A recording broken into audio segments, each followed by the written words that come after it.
Assalamualaikum warahmatullahi wabarakatuh.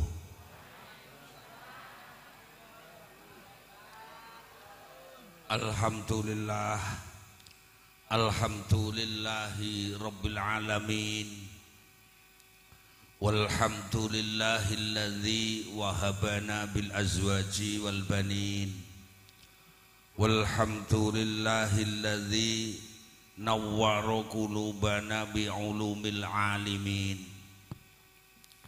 Tsumma sholatu wassalamu ala khairin nasi asyrafil anbiya'i wal mursalin sayyidina wa habibina wa qurrati a'yunina Muhammad sallallahu alaihi wa alihi wa sahbihi wa sallama al-qail man ahana khomsatan khosiro khomsatan man istakhoffa bil ilmi wal ulama'i khosirot dina wa man istakhoffa bir ru'asa'i khosirot dunya wa man istakhoffa bil jari khosirol manafi'a wa man istakhoffa bil aqoribi khosirol mawaddata wa man istakhoffa bi ahli khosirati bal aishi wal ma'isyati. A'udzu billahi minasyaitonir rajim. Bismillahirrahmanirrahim. Tabarakalladzi biyadihil mulku wa huwa ala kulli syai'in qadir. Alladzi khalaqal mauta wal hayata liyabluwakum ayyukum ahsanu amala wa huwal azizul ghafur. Shadaqallahul azim wa shadaqa rasuluhul karim. Amma ba'du. Nuwun kawula nuwun dumateng sang yaning para sesepuh, para pini sepuh lan sedaya piyantun sepuh wonten ing lingkungan Bangunsari, Desa Sukosari, estu para sesepuh dusun saha desa ingkang kasdurawuh ingkang sanget kula mulyakaken.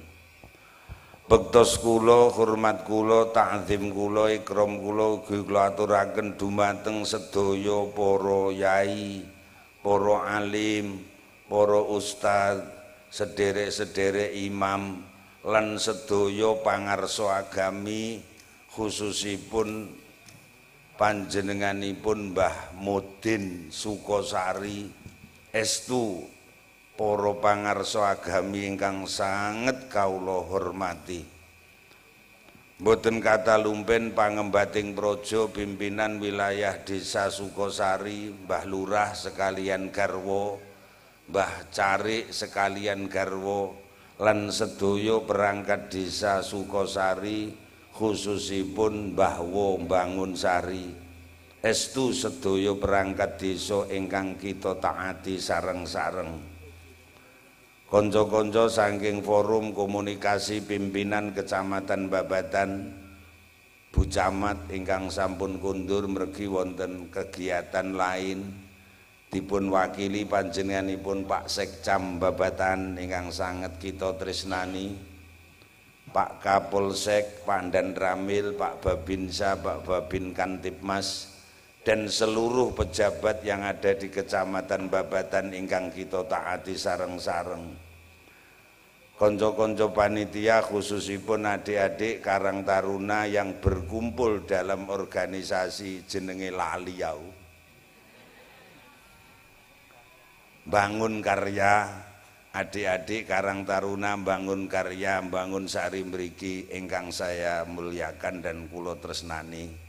Jamaah sedaya kakung sumawana putri rahimakumullah. Bares mawon kula niki ya rada bloloken. Dadi ngetne sampeyan ya ora ketok. Nyun sewu sedaya mawon sing sami rawuh niku sing ketok, sing boten ketok kula ngetke sedaya sami pinaringan sehat wilujeng nggih.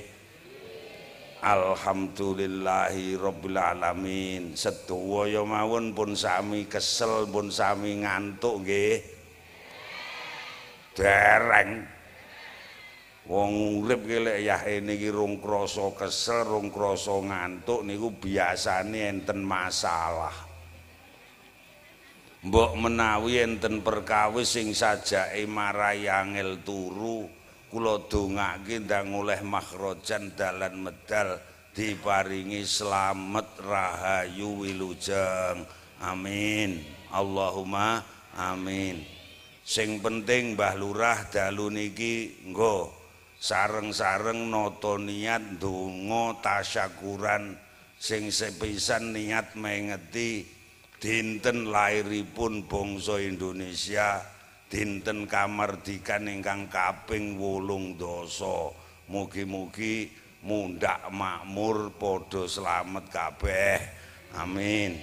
Ingkang nomor kalih ndongaaken mugi-mugi jamaah kelompok organisasi lari-lari nem kita, anak-anak kita bangun karya. Leres nggih? Mugi-mugi dadosa organisasi ingkang barokah. Allahumma amin. Allahumma amin. Dados kula nggih rada kaget niku. Kula niki ngaji mulai Syawal, jadwal kula penuh. Ngantos mengki Oktober pun aja daftar neh, kesel kula pisan. Ning ngaji yang saya lihat ngaji Mubeng Jawa Timur niki kelihatannya yang paling tertib, paling disiplin, paling mending manggone ning Bangun Sari Sukosari. Tepuk tangan untuk kita semuanya. Alhamdulillah. Biasanya kula diunggah niku jam 11 bengi. Lah niki mengki jam setengah 11 insyaallah pun rampung. Allahumma amin. Selajengipun monggo badhe sholawatan sak wangsulipun. Hadirin jamaah sedaya kula ajeng nyuwun pirsa. Sedaya mawon dulur-dulur kula Bangun Sari mriki pengin merdeka lahir batin, ngoten nggih? Amin. Allahumma. Pengen uripe kepenak, gampang lek nata donya, gampang lek nata anak putu, gampang lek nata masyarakat. Sekeca nggone golek padha penguripan sedaya ekonomine gampang, ngoten nggih. Lek pengin kaya ngoten, lek Sukosari Mbah Lurah, lek Bangun Sari pengin dadi desa sing unggul, lingkungan yang baik, yang sejahtera donya, wilujeng donya, slamet ngakhirat. Dawuh Kanjeng Nabi mulyakna lakonana 5 perkara niki.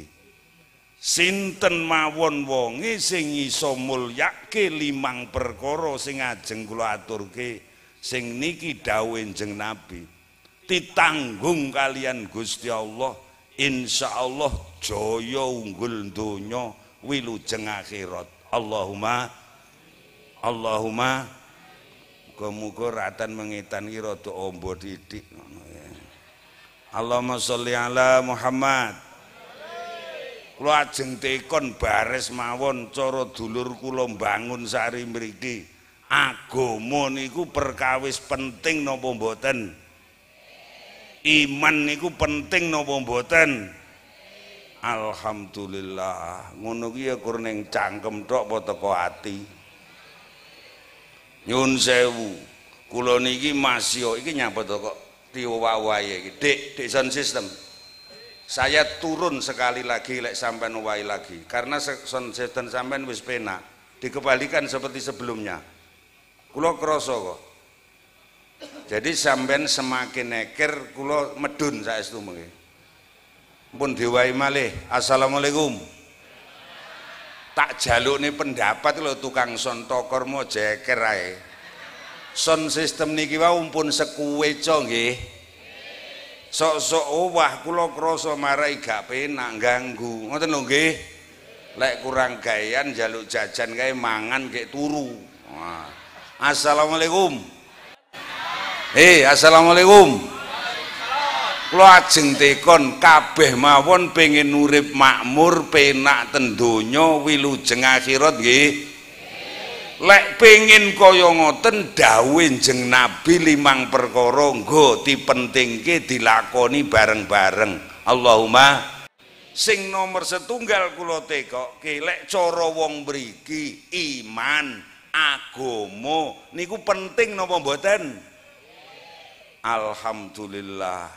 Sayange kula niki masih tuwek. Kula niki dosen aktif. Jadi ngomong niku selalu ilmiah. Tegese ilmiah niku logis, kenek ditampa utek, ge empiris. Empiris niku nyata. Lan jenengan kula suwuni pirsa, agama iki penting mboten? Jawabane kabeh penting. Ning kula ya urung tek percaya. Lha kula buktekne sedaya mawon, nggih. Lek wong bangun sari, lek wong Sukosari urung nganggep iman agama niku penting. Aja ngarep-ngarep desa Sukosari dukuhan bangun sari mriki. Aku ki cegah lek eneng wong ngaji ge eneng wong ngeker kluturane ngono ki. Dadi kita ora serius, panitia leren sedaya. Kok kliwerane ora mesakne Mbah Lurah lenggah mening kabeh jamaah mening kok kluturane kok tumo suwal. Assalamualaikum. Lah. Kok ndak diselesaikan tadi laden-laden niku ngoten maksud kula niku. Lah kula nggih wegah kula matur kula wegah saestu kula niki lek enten ngoten.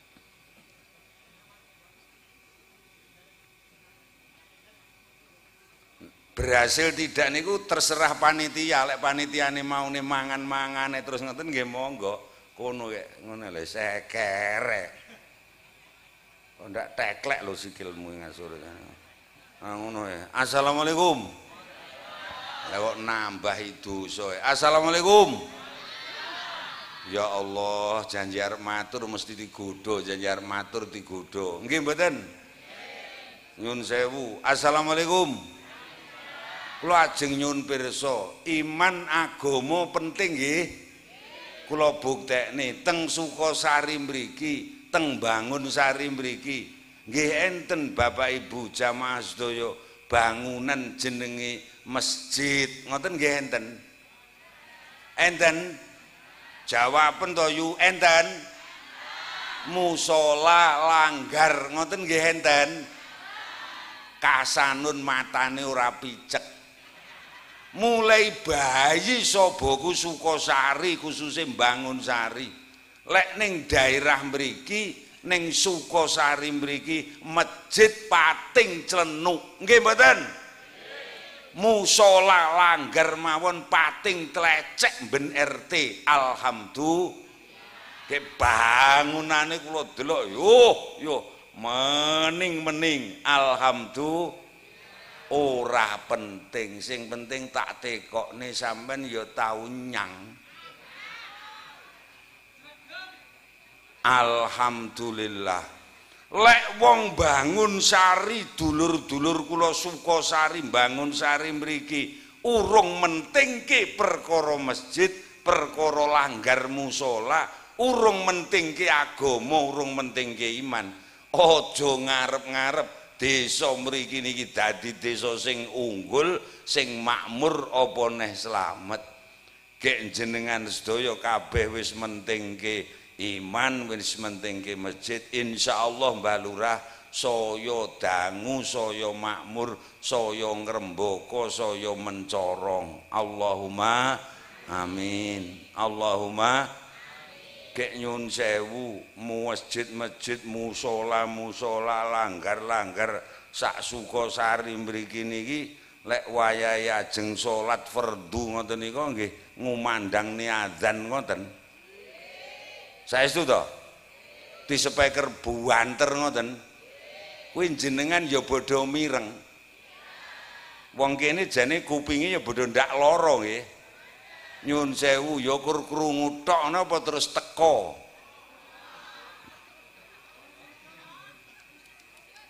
Amoso jam 3:15 setengah 4 nyun sewu. Sekata-katae mriki ra nggih do nyambet damel tani nggih. Sok-sok yo tasih enten Sabin, sok-sok nggih tasih enten Tegil. Nyun sewu. Jam 3:30 sore utawa 3:15 masjid-masjid sak Sukosari kabeh do adzan. Allahu Akbar, Allahu Akbar. Lemoso sik repot lek kok cangkeme nyuwuri adzan neh. Ya ngono kuwi marai pari bodho potong leher ngono. Kula dongake nyuwun sewu bar pengajian iki sedaya bodho sregep ning masjid ning musala. Amin. Allahumma Allahumma. Ada 3 misi Mbah Lurah dalu niki. Misi yang pertama insyaallah lantaran pengajian niki lek enten dosa di ngapura karo Gusti Allah. Allahumma pun sakniki jajal kula tekoni wong sakmene kae iki ngacunga sapa sing rumangsa ndak ndek dosa belas ngono. Mustok kiai-kiai bareng oleh ngacung. Ndak enten blas. Engkula men ya wani. Wong teko kene mangsa oleh dosa 4. Sing sitok tak dudoi sampean. Lah kula ki mangkat selalu tergesa mergo nggih ning omah ndek tanggungan ngopeni jamaah. Mangkat ya dadak mampir kampus mergo urung absen. Mlaku ki selalu banter kula. Nyetir dhewe. Lah sakniki nyuwun sewu metu saka dalan cilik ngeten iki ten jalan raya ngarepan cara ke dalan siku niki lho Mbah Lurah. Pomo aku arep nyang Magetan bawanter ngono mlayu swidak 5. Lah itu apa dadak ngenetan ngono Pak Monten. Bodho ya kur metu Pak jutus nang ratan. Bayuh kene kadung mlaku swidak 5-70 monter ya tak rem ya jet ngono. Karo diamput aku yang dosa apa ora? Kuwi sing kiai apa neh sing ora kiai kaya baramu. Assalamualaikum. Nyun sewu, lah zaman modern kaya ngeten iki lho. Zaman teknologi, zaman serba gampang komunikasi. Sinten sing iso yendo sanga dosa? Nggih mboten? Wong dosa iki disampar, disandung, tindit, dikasak, dikeloni awan bengi. Lah kuwi setan gepeng HP ra karo marai dosa tok. Nggih mboten? Mangkat kok ngomahe pamit jerar pengajian. Bar ngisak wis ning kene, ndoprok-prok mulai jam 8. Lah kok mbukai TikTok. Ayo kae ndang tilewebokne kae. Nah ngono kuwi, ngono ya nambahi dosa, nggih mboten? Gek nyuwun sewu, mumpung panggih, mengke upami kula dudoi carane ngresiki dosa ben dinten ben uripe bodho kepenak ngoten purun. Alhamdulillah. Misi yang kedua. Assalamualaikum. Wong sakmene kae iki njajal ngacunga sapa sing rumangsa ora tau susah blas. Ora tau duwe perkara, ora tau duwe masalah urip ngoten. Ndang tak enteni ngacunga. Sedaya nate sisah, nate kagungan perkawis napa kagungan cita-cita kepenginan sing dereng dikabulke karo Gusti Allah, ngoten nggih. Nyuwun sewu, insyaallah kanthi pengaosan malam niki lek enten perkara sing ngebot-ngeboti pikir lan manah, insyaallah dijabel karo Gusti Allah. Allahumma Allahumma. Nomor 3, assalamualaikum. Wong sakmene kae iki ngacunga sapa sing ndak tau lara blas ngono. Insyaallah lek kurmu metu kurukur, vertigo urung patek nemen, jantung urung stadium 3, bar pengajian iki kula dongake sedaya manggih sehat, waras, wilujeng. Amin. Allahumma Allahumma. Rumus Mbah Lurah, wong urip ki lek kakean masalah Wong urip ki lek kakean perkara, lek kerep susah niku tandane kakean do. Pisan malih rumus. Nyun sewu wong urip kok kerep susah, kakean perkara, kakean masalah niku tandane kakean do.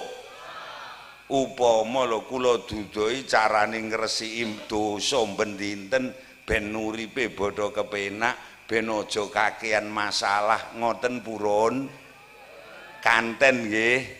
Bismillahirrahmanirrahim. Wa fil khabari lan iku sinebut ing dalem hadis dawuh Kanjeng Nabi, idza kabbara nalikane wis maca takbiratul ihram Allahu akbar lis sholati kanggo nglakoni salat apa neh bil jamaati sartaning berjamaah kala mongko nuli dawuh. Sinten sing dawuh Allahu Gusti Allah Ta'ala. Wah jensen arek penak arek kaya ngene. Jen tenan aku ngaji 7 sasi urung tau. Omahmu ngendi lek mantu tak tanggapmu. Allahumma sholli ala Muhammad. Kala mongko nuli dawuh sinten Allahu Gusti Allah Ta'ala. Oleh dawuh Gusti Allah teng sinten lil malaikati maring para malaikat. Lek dawuh Gusti Allah nyang malaikat pripun? Ya malaikati para malaikat ingsun, irfa ngangkato sira, irfa ngilangno sira, irfa mbuango sira dzunuba abding pira-pira dosa kaluputane kawulane ingsun. Hatta ya'budu saingga padha salat nyembah sapa kawula ni ing ingsun Gusti Allah tahiron kalih suci. Assalamualaikum. Jujur kula ajeng nyuwun pirsa melok salat jamaah ning masjid ning langgar sedina ping 5 jujur gaya nenteng abot padha ning nyun sewu mbok paribasan abote kaya ngelih Gunung Lawu. Mbok ayo to jamaah sedaya dulur-dulur kula mriki ora ketang sedina pisan tilangke nderek jamaah teng masjid teng langgar nggih insya Allahumma. Lambok dosamu paribasan wit bayi lahir cletet biyen tekan tuwek gluprut dosa to bendina kowe. Ning janji sik gelem sapa masjid rungono tenan. Janji sik gelem sapa musala, pokok ikhlas tenan.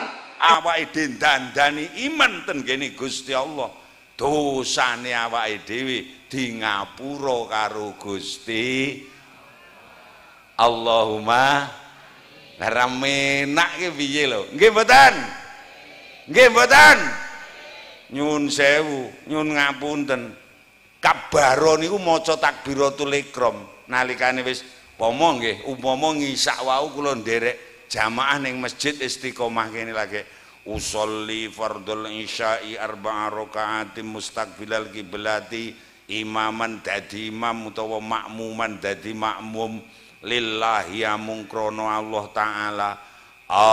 Allahu Akbar lagi kabar iki maca takbiratul ihram lagi Allahu Akbar.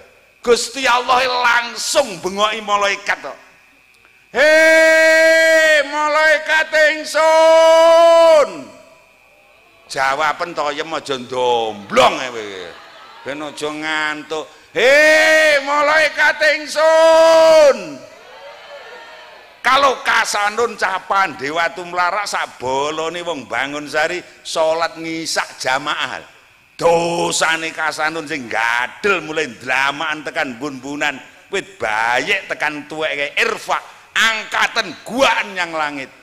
Ben kasanun sak bolone wong bangun sari sing melok jamaah isya kae lek salat nyembah ingsun hatta yak buduni tohiron lek salat nyembah ingsun bodho ing dalem kahanan suci. Alhamdulillah urung maca apa-apa lho balura lagi Allahu Akbar dosa mreteh lintek resi gasi kok. Allahumma Lah sapa wonge ora demen? Nggih mboten? Gek nyun sewu. Mulakno kula niki lek kapan wis ngimami. Mulane kapan wis Allahu Akbar, dosae resik. Lah winginane kan ngaji ning Tuban Plumpang. Lah ya dijawab karo bocah-bocahan. Lek ngonten bar takbiratul ihram wangsul yi lek ngono. Dowengkling malaikat sikilmu. Mulane kula ki ben dina wong kula ya imam masjid desa nyun sewu. Omah kula klet masjid. Janji semangkat nyang masjid unu-unu mbuh ngasar mbuh maghrib ngono iki. Atiku wis marem to. Lah ora ki piye wong arep oleh ngapura kok. Allahumma amin. Kula ngimami mboten tahu Mbah kula niki nyun sewu wak jam ngimami kok maca Fatihah tak lagok-lagokne tak dawak-dawakne blas. Ayo kur biasa ngono lek maca. Apa neh poso dek ini sesasi utuh ngimami tarwih ndelalah ki ya ning badale, ndek ning gantine. Cah-cah kon gantene ya do ndak wani. Aku sesasi utuh ngimami. Aku ora tau maca surat dawa-dawa, surat An-Naba, Al-A'la, Ad-Duha blas. Sesasi utuh ayo kul ha kul hu. Lah kene praya ngono. Nggih to? Wong nggon aku kaya persis jamaahku kaya kowe kuwi lho wong. Lah tak wacane surat dodo nek bubar kabeh. Nggih mboten? Ora apa-apa, lha kul sing penting nek ya nyang, nggih mboten? Wong nyang mesti ngapura kok. Alhamdulillah. Allahumma sholli ala Muhammad. Lek ora percaya Mbah Lurah tak tesi rakyatmu iki. Assalamualaikum. Nyun sewu desa Sukosari sasi poso tahun 2026 ngarep ajeng pilihan imam ngimami salat tarwih. Jenengan milih imam sing maca surat dawa-dawa apa ndek-ndek? Taek. Nggih to? Ora apa-apa, ndek wae sing penting nek sregep nyang. Ya ta yu? Alhamdulillah. Kula ki maca Fatihah ya kur biasa. Ghairil maghdubi alaihim waladdallin. Alhamdulillah baike wong kene ya tau nyang tenan. Lah ngaku mangke kur ngetes lho. Lah kok otomatis amin iki berarti nek bodho sregep neng masjid. Alhamdulillah. Lah layak to Mbah Wong bangun sari iki saya suwe saya mencorong, saya ketok mening. Lah kabeh wonge gatekne agama. Alhamdulillah. Lah lek sing meneng lek ora tau nyang. Ora beda tahlilan ki lek ora tau nyang nggih nyang pisan apa iso nyaut. Nggih mboten? Lah iki mangkur tak tes kur tak jajal. Lah kok otomatis kabeh amin. Lah layak to Sukosari. Yo. Saya suwi saya unggul saya mencorong. Allahumma amin. Ya kur dalan sewelut ngulon nek kok gasut iki dalan apa lho ya aku. Ndang Mbah Lurah kek ndang usulno ngono. Allahumma sholli ala Muhammad. Ngene iki muga-muga Kang Giri krungu kek ndang disret ngono. Ya rungokno lho Pak Sekcam ngene iki. Assalamualaikum. Wis to dosamu akeh sepira, masalahmu akeh sepira, janji nyun sewu awake dhisik gelem saba masjid insyaallah sedaya dosa di ngapura. Allahumma amin. Allahumma amin. Nomor loro. Assalamualaikum. Assalamualaikum. Wis ibu-ibu nyun ngapura nggih. Lajeng nyun pirsa jenengan jawab sing jujur mawon. Lek ngantek ngapusi tak tapuk cangkemmu ngono. Assalamualaikum. Sampeyan ki lek eneng tangga kesusahan, mbuh kenek musibah, mbuh kenek perkara, gek sambat sampeyan. Ngoten sampeyan ya melok susah apa malah seneng. Tak tapuk kowe golek ngantek ngapusi kowe. Ayo susah. Taek. Alah sampean kok tanggane apa kancane kok eneng kesusahan kena perkara. Ya piye lho, aku kek kana ngene iki to ya. Lah nggih lho nggih, kula nggih melok susah. Kula dongake ra padha ngoten nggih. Aku krungu ya kur taek aku ya. Lah mosok wong wis mulih arekno malah muni rasa kapokmu. Bukti lho apal kabeh lho Dan. Assalamualaikum. Awake dhewe kok duwe perkara, duwe masalah, duwe kepinginan sing urung dikabulke karo Gusti Allah. Kok sambat wong liya kuwi padha karo ngeler wirang. Nggih mboten? Nyun sewu. Lah, liyabluwakum ayyukum ahsanu amala dawuhipun Gusti Allah. Awake dhewe niki urip ning donya dikeki masalah rena-rena, sok-sok ya dikeki sugih, alhamdulillah. Ujian, sok-sok dikeki kurang sugih, nggih mboten? Sok-sok dikeki seneng, alhamdulillah. Sok-sok rada dikeki susah ya kersane. Ning lek jenengan sajake ora seneng duwe perkara kok sambat karo wong liya. Eleh. Disyukur rasa kapokmu. Lah kabeh wong sing iman, wong agama, sing gawe masalah, sing nguji Gusti ya njaluk tulung kalih ngene sing kuwasa, do ndonga, do tirakat, do wirid, maca saisa-isane, insyaallah sepiro abote masalahmu di ngapura dikeki dalan medal karo Gusti Allah. Allahumma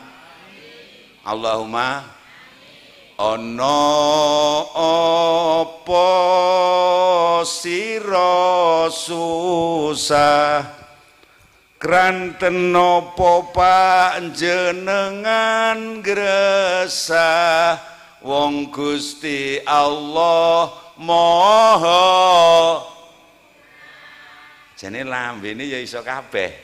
Artine kok gresah bendina. Assalamualaikum. Saring zikir wirid donga maos Quran ngoten nggih.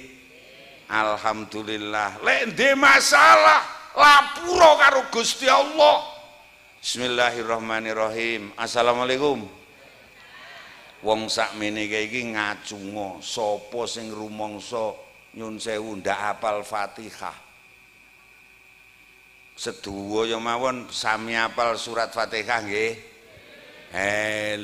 Wis to sampeyan ndek masalah sing kaya ngapa ndonga ngaji maca Fatihah. Lambuk masalahmu segedene sepiro, insyaallah dikei dalan medal karo Gusti Allah. Allahumma bismillahirrahmanirrahim. Wa ing kuntalan lamun ana sapa sira fi hajatin ing dalem pira-pira kebutuhan au qasdin ijazan pisan mbalirake ndang bar.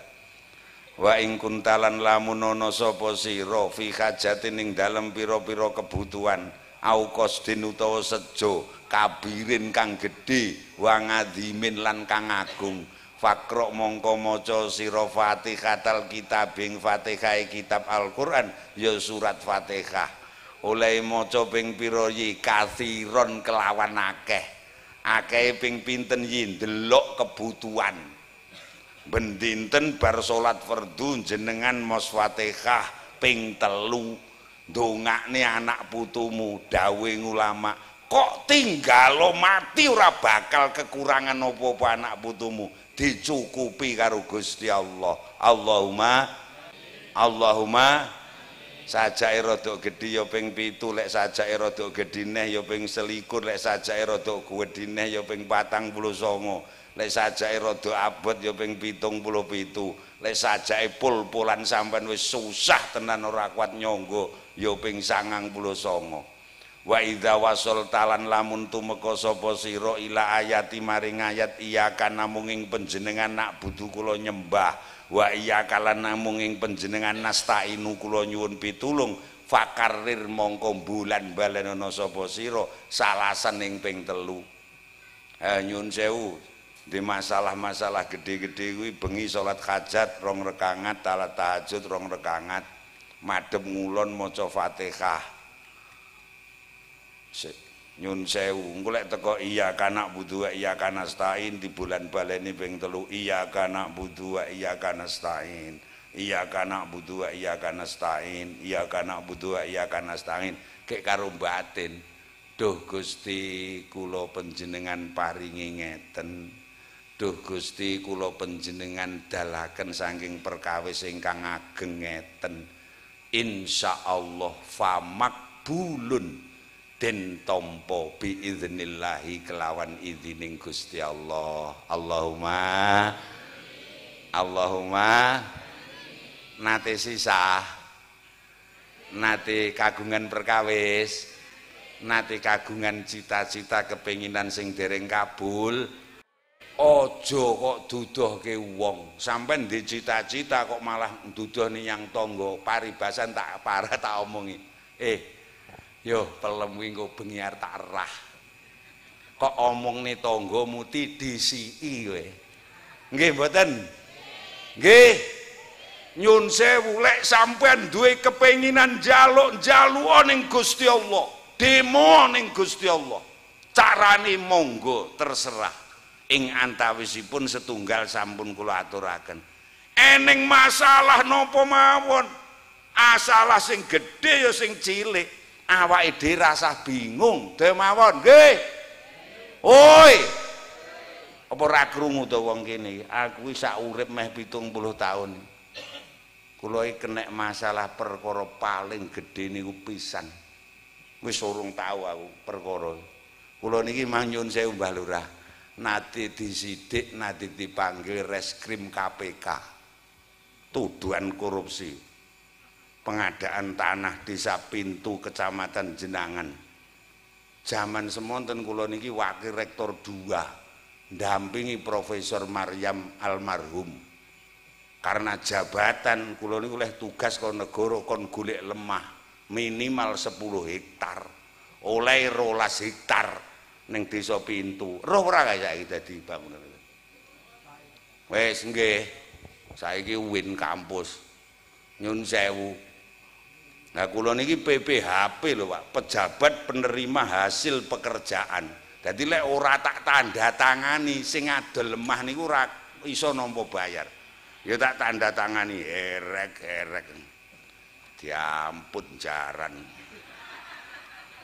Tahun 2017 tuku, tahun 2018 kula niki oleh panggilan surat ijo gede tulisane tuduhan korupsi pengadaan tanah Desa Pintu Kecamatan Jenangan. Bayangno to, aku iki kiai kondang lho. Pejabat dosen paling sip ki ning YIN to. Lah kok dikabarke tae ngasu korupsi ngono. Bayangno kowe, bayangno nek cara kula Mbah Lurah, cara kula wong wis malang melintang di dunia meh 70 tahun, kula kuat. Paribasan naudzubillah. Ning kula niki duwe anak, duwe bojo, duwe besan pirang-pirang, putu pirang-pirang. Bayangno apa ya kuat anak putuku ndelok mbae korupsi ngono. Bae yo. Ki aku ki pemarep sambat tangga-tanggaku ki persis wonge kaya kowe lho mbok wong. Nah omong ngono. Halah jan persis upama tak sambati ngono malah rasa kapokmu. Karo tambah layak to kiai niki bolak-balik ganti mobil, bae tukang korupsi, rasakno, ya ngono to. Cangkem-cangkemamu ki ya ngono kuwi. Ning nyun sewu kasanun ora watak wadul-wadul ten tiyang. Nyun sewu bunyai garwa kula bojo kula men mboten kula duduhi surat tak strebitne ning jero laci ning kantor seminggu sebelumnya. Kula kapan jam 1 jam 2 malam mulai ngaji ngeten iki kula ning masjid. Heleh salat hajat, salat tahajud 2 rakaat. Madhep ngulane sewengi tuh tekan subuh ping 99. Teko ya kana butuh ya kana sami tak bulan-baleni ping 3 karo Duh Gusti kula niku tak estu lho mboten korupsi. Kula jenengan tulungi paling namung kleru aku ya ngono. ngono wae. Wis mben dinten ngantek bojo kula Bah maam to. Wis ora penak wetengku aku. Mbok kalau saya rahasiakan betul niku nyuwun sewu. Lek upama kula wadul nyang bojo kula iki wong ra tau metu bunyae, nyuwun sewu. Butuhe kur masak ngopeni anak putu ning omah. Lah lek tak omongi ndak jantunge ceblok, aku malah kelangan wong ayu dunuk dublong arena. Alah aku ndek masalah meneh sambat Gusti Allah. Seminggu utuhe dina Senin dipanggil saurunge. Lha ben dina kur wiritan maca Fatihah. Iya kan Abu iya kan astanya. Alhamdulillah kula Senin esuk tahun 2012 kula ngaji ning Watu Limo Prigi Trenggalek riko. Ngaji ning ngarepe guru-guru mereka pada waktu itu bulan Syawal. Jam 2 niku kula diterne. Oh, bali mugi ya setap-setap kuwi ning Polres Ponorogo yo didelok KTP. Ya tak duduh ning trenduhe ku ya KTP. Asanun nggih aku ngono. Sehat, aku ya sehat aku. Sehat matamu mbaten. Seminggu to radian mangan kok sehat piye? Nyuwun sewu, tak critakne tenan sakniki aku wani crita mergo bareng wis nyata nyuwun sewu. Nyuwun ngapunten. Hasil kesimpulan bahasa hukum kelebihan bayar. Jumlah tanahnya dengan jumlah uang yang dikeluarkan negara ndak sesuai, lemah kurang, kuwi termasuk jenenge korup. Lah aku ki ya karo apa omonge carike lho, sangka letter C. Mosok pejabat mecaki lemah aku ya ngono. Akhire nyuwun sewu bareng diukur oleh perbendaharaan negara kirang tanah. Iya. Aku ya ini bisa Pak Hasanun nyuwun sewu kalau yang nerima uang ngembalikan ngono lho ke kas negara. Lah aku ning ngarepe ngomong pintu ya bener. Derek sedaya ono berarti sithik aku. Nggo sareng-sareng mlebu hukuman aku ya karo ngono ae. Lah kono sing nomor ning kaya kene tenan. Lah pripun iki? Ayo saiki bodho jujur, tenane lemahmu sing kok dol ning IAIN ki ambone pira? Lah kok gombalemu ki nggih. Lah tanahe jane lemah kula iki paribasan kur 800 meter. Lah yang cari dicatet di 950. Lah lek dari 69 meter sisa juga ya akeh. Ayo saiki bodho dibalik nih. Nggih bareng. Alhamdulillah ora krana niku, krana ditulung Gusti Allah. Wiritan donga awake dhewe sambat karo Gusti Allah sedaya dipun paringi dalan medal. Allahumma daya mawon nggih. Kowe apa ora kelingan to tau viral pandhe watu wong nandur brambang sak desa kabeh entekne uler. Nah ngono. Halah sing panen iki kur nek kuthok. Lha iki piye lho? Lentre kene tukang wirid ndonga to. Mulih ngaji ngene omah kula kan cedhek sawah, masjid kula ya gandeng sawah. Nandur brambang yo uler. Lah mosok disemprot obat paring larang derek muni seger. Ulere malah ngoten niku ama niku. Nggih mboten. Wis to lek metu amae semproten ya kur muni seger. Ya ndonga barang sing penting. Usaha lahir monggo sak sae-saene. Ning batin ndonga nggih. Oi. Bengi aku maca Fatihah mubeng lek teko pojokane ngono iki kula maca Yasin. Ngono iki. Lah kok bature padha ndak panen iki. Lah kok nek kuwi perkotake payu 29,5 juta aku bature ra panen ya ipitan duit ngene. Fatihah dol aku ngono. Allahumma sholli ala Muhammad. Allahumma sholli ala Sayyidina Muhammad. Aja sok gampang ayo sambat karo Gusti Allah nggih. Negara niki nyuwun sewu Londo minggat, Jepang minggat saka Indonesia ora krana hanya senjata nyuwun sewu. Lah karo cukup dongani para yai nganggo granggang zaman semono. Dadi negara sing sakniki dadi penake kaya ngeten. Alhamdulillah. Mugi-mugi tambah barokah. 5 perkara saya oleh sak perkara agama. Nomor kalih assalamualaikum. Nomor 1 nggo sedaya nggatekne agama nggih. Imane do ditata nggih. Nyuwun sewu kula ajeng tekon nomor 2. Ngilmu niku penting napa mboten?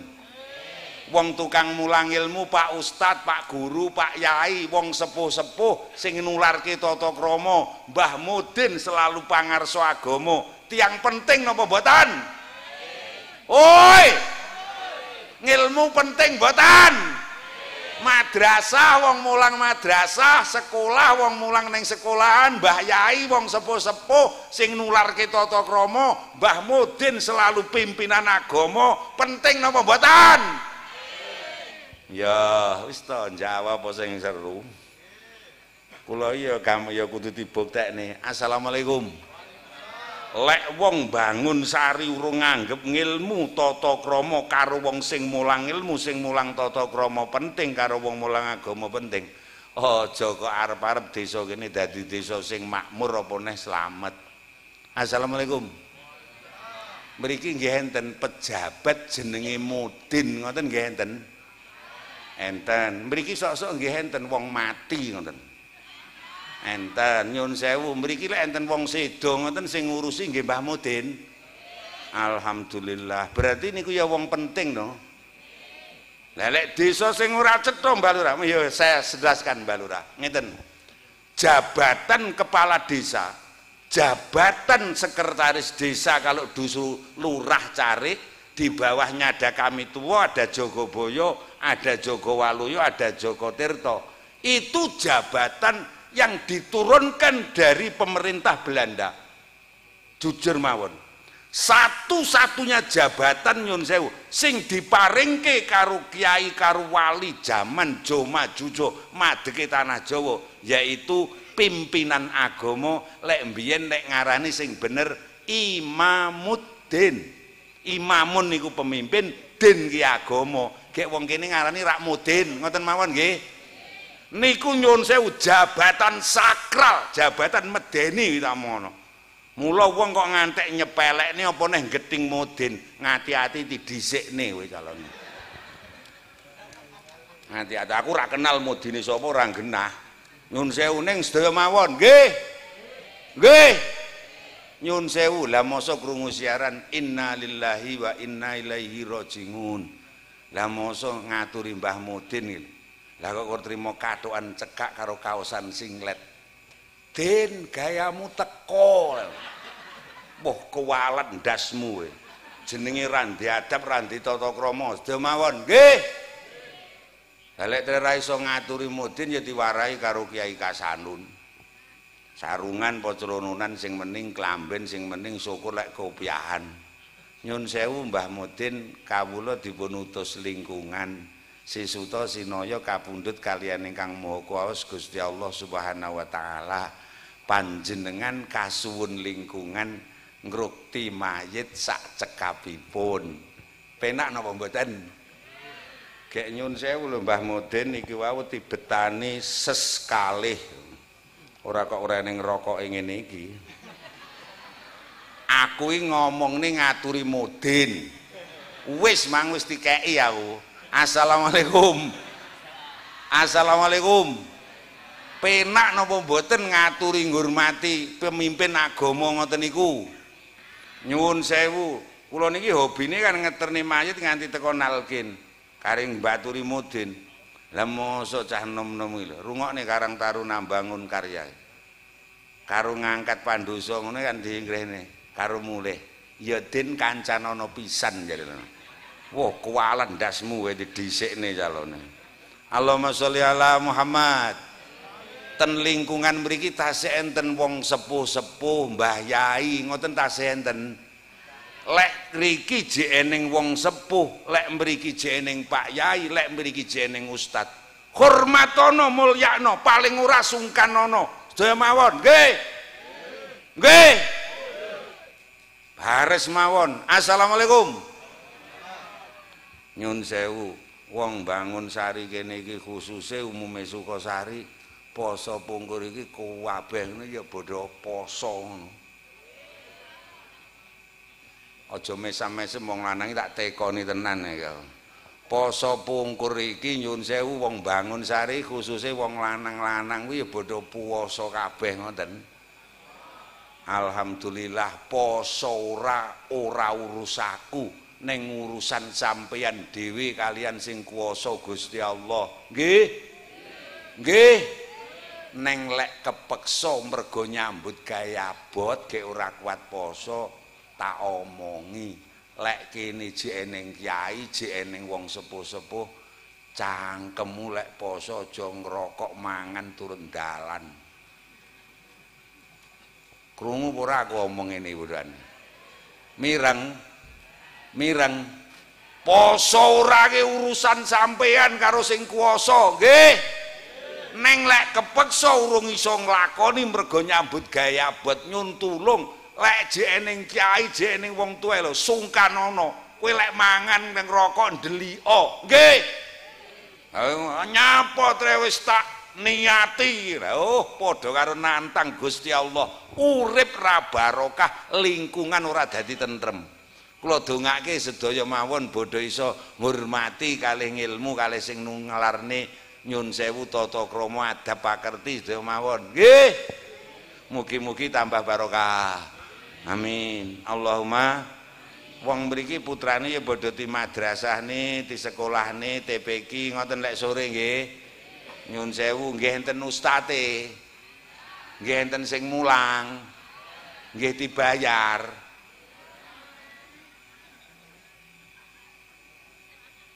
Lah ustad mau wong penting ora? Nggih dibayar. Lah iya. Aku arep teko lek wayahe tandur, wong tukang tandur ngono kae penting napa mboten? Lek wayahe nggarap sawah, wong traktor, wong mopok ngono kae penting napa mboten? Kuwi mergo wong penting kok goleki, kok kon nyambut gawe, kok kei rokok, kok sarapi bare terus kok bayar. Mergo wong Gek ustad ya penting. Cangkemmu arek meneng ae tak tekono. Nyun sewu Mbah Lurah, nyun sewu Pak Sekjam. Kenapa negara kita ini sulit makmur? Kualat.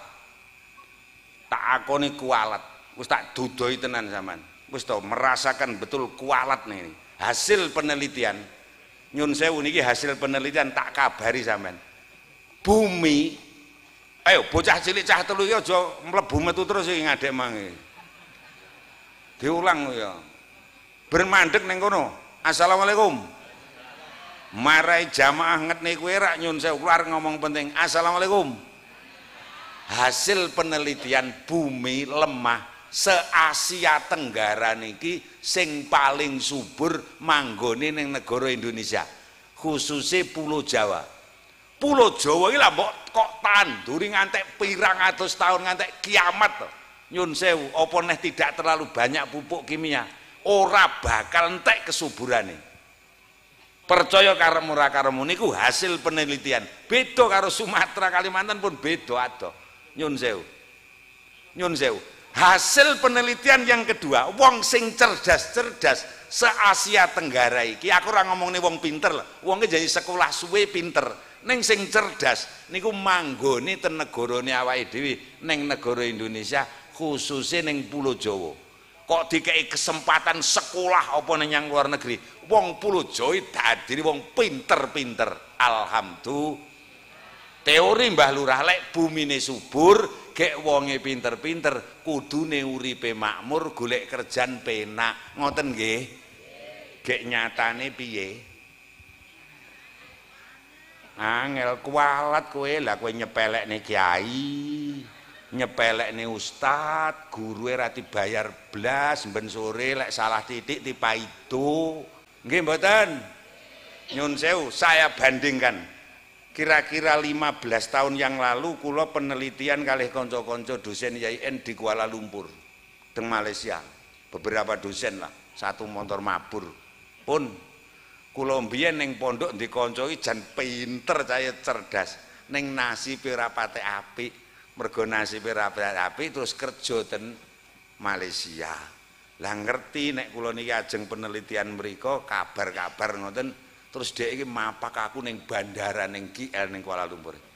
Peyuh zaman semono itu tumpak aku sik motor Vespa Spring tahun 78 atau 79. Lah mosok kancaku sing kerja ning Malaysia iki, lah kok nusul aku ning bandara iki damput tenanane aku.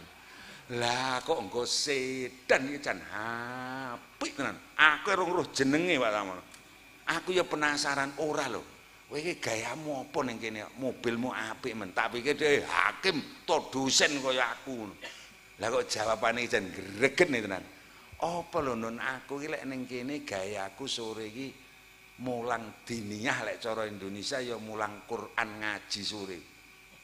Di negara Malaysia niku nyun sewu apalagi di Kuala Lumpur wong mulang ngaji diniyah sore niku bayare Pak.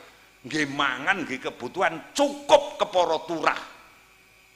Dan ning Bangun Sari ning Sukosari mulang ngaji kok dijibne nggih makan anak. Lah wong sak omah ndak bongko kabeh lho. Nggih mboten? Paling mboten mbok kula nyuwun tulung dipun ajeni daya mawon nggih. Lek dereng bayar, lek dereng saged bayar paribasan nyun sewu nggo sedaya sami dimulyake didongake ustad ustadzai pinaringan istiqomah. Allahumma nyun sewu. Neng tak duduhi pirang-pirang negara. Mulane ning kono ki ya bumine sumur kene. Ning nyapa wong Indonesia malah kerangkangan kerja ning Malaysia. Kewalat kowe tak mono. Mergo lek ning wong tuwa ning kiai ora patek mbok ajeni. Ngono lho. Nggih. Nyun sewu. Yang kedua, Singapura. Ambane iki cuman 25 kilo dan ya panjangnya 40 kilo persegi. Nyun sewu. Kira-kira kur sak Kabupaten Ponorogo ora eneng Singapura niku. Ning nyapa ning kono wong malah bodho kerja rono golek ekonomi gampang mawon. Ternyata bareng tak bukteni. Maaf nyun ngapunten. Pas kula mbiyen sekolah ten S3 niku kula ndek kanca sak kelas di jurusan pendidikan bahasa Arab itu kok dari Singapura ya kaget saya rada sidip kayak putih ganteng ngono. Ora lho iki wong Singapura kok muslime kur 11% ora enek kok. Kuliah ning Malang ning jurusan pendidikan bahasa Arab pamor kiai-kiai iki opo lho aku. Ya tak tekoni, what is your job in your country? Aku ora paham tak omong ngono wis meneng wae. Cah desa ngono. Ya, apa jobmu, apa pekerjaanmu di negaramu kok sampai until you studies in this country, kamu belajar di negara ini? Jawabane jan megel nih atiku. I am Holy Quran teachers. Saya ini guru Al-Quran di Singapura. Guru Quran lho sekolah nih terus teko luar negeri. Tak mau ngono. Jajal bayang no. Brunei Darussalam. Ndak usah saya ceritakan karena Kesultanan Muslim. Thailand katanya negara konflik. Eleh, sopo sing ngomong. Mahasiswa kula beberapa tahun yang lalu itu kan banyak dari Thailand, dari daerah Patani itu kan Muslim. Pernah diundang ke sana dosen-dosen.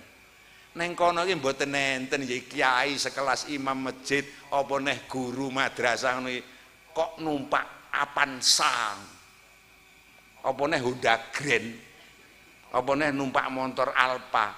Lek sing jenenge kiai itu kalau di Thailand nyun sewu minimal lek cara mriki tumpakane ya Fortuner ngono, Pak. Ya ora-orane Pajero ya nek aku ngono kae. Ngono kuwi tak omong ngono. Ha ning kene tak nyun sewu raimu ora tak pameri ya tuman. Assalamualaikum. Assalamualaikum. Mula aja kaget walaupun tidak semuanya berpenduduk muslim nyun sewu. Neng jenenge Thailand isa subhanallah apa-apa gampang. Kono aja kaget lek ning kates gede impor kates kok ngendi. Lek ning beras impor mluwen enak-enak wangi kok ngendi. Lah iya gek iso mungkin nandur ya syukur kaya ngono kuwi. Kualat assalamualaikum. Kalau negara kita belum menghormati yang namanya satu ilmu, dua pemberi ilmu dan sing mulang tata krama. Aja arep negara iki dadi desa sing apik sing tentrem. Mugi-mugi kita sedaya saged mulyakaken tiyang sepuh, para yai, para ustad, para guru mawon nggih. Insyaallah saya tentrem. Allahumma kula nyuwun terutama tiyang sepahe piyambak-piyambak do dimulyakne diopeni sing apik nggih. Nyun sewu Mbah Lurah, Mbah mantan-mantan riyin nyun sewu dipun mulyakaken, mantan kami tuwa, mantan lurah, mantan carik wong sepuh nyun sewu Mbah Yai do dimulyake nggih. Insyaallah desamu tentrem. Allahumma lek isih urip sik sugeng mulyakno, neng lek ampun sedo ya kaya pitulasan iki diwarai namanya ziarah ke Taman Makam Pahlawan. Nggih mboten? Nggih mboten? Nyun sewu, nyun ngapunten, lek nganti setahun pisane paribasan wong Bangunsari, wong Sukosari ora tau nginguk pekuburane, nyun ngapunten, ora tau ncelameti paribasan, ora tau ndongakne karo sing akal bakal utawa sing sesepuh mriki. Desa kene aja kok arep-arep dadi desa sing barokah. Assalamualaikum. Assalamualaikum. Mriki nggih tasih enten acara slametan, gendurinan, kirim donga ngoten nggih tasih enten.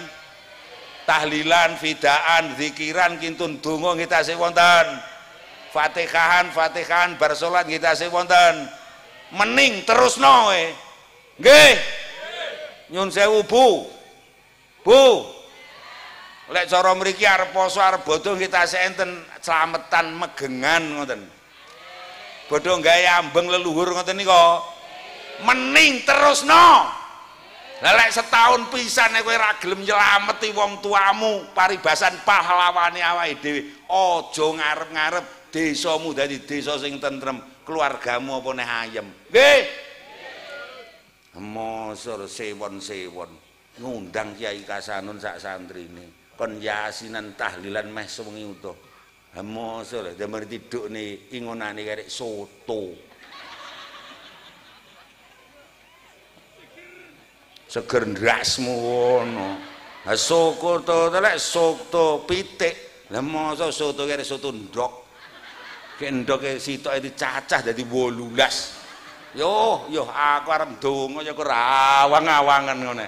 Modine kan ponak aku salin Lirboyo. Ndonga Den, soto ra ganceng aku ya ngono.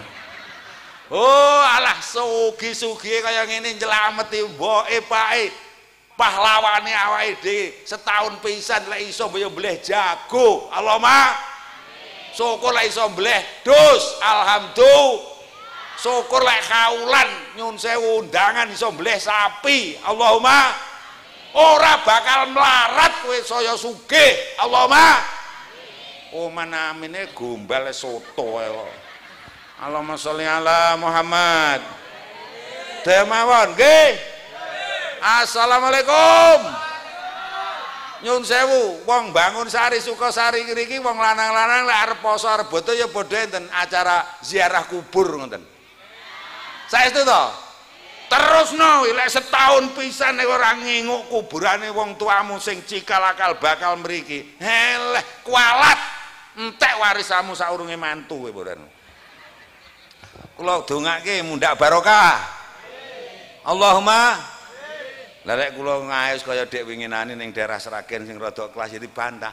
Lah nyapa lho Yai mandak wong wis mati dadak dimulyakne dihormati ngono. Muni ngono ning Indonesia tuwapuk jenderal kowe. Nggih mboten? Nggih mboten?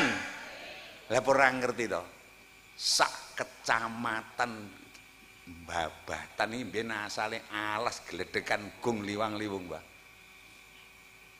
Alas sing paling wingit ki manggone ning desa Sukosari kene. Apa neh Bangunsari kene iki. Apa neh saiki sing kuburan lawas diungkrih-ukrih kuwi. Assalamualaikum.